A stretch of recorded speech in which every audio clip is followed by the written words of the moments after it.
What's up, y'all? It's Justin Stamper from Zombie House Flipping, about to load some drywall in my new DualLiner truck bed. So far, done about, I don't know, 20, 30,000 pounds of lugging in this thing, and it's held up to the task. You know, material's good. I really like this rubber drain plate. Only issue I had was the screw holes didn't necessarily align in my Denali 2500 Duramax. I don't know what the issue was, but it did come with glue and instructions on how to drill your own holes if you wanted to as well. So there are definitely ways to make it work, and I do have it installed currently.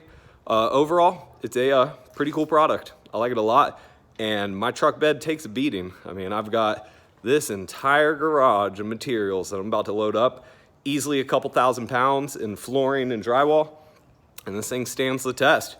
So overall, good product if you're looking for an easy DIY truck bed that you can just have shipped to your house and drop in and popped in within 10 minutes. So overall, pretty happy with this product.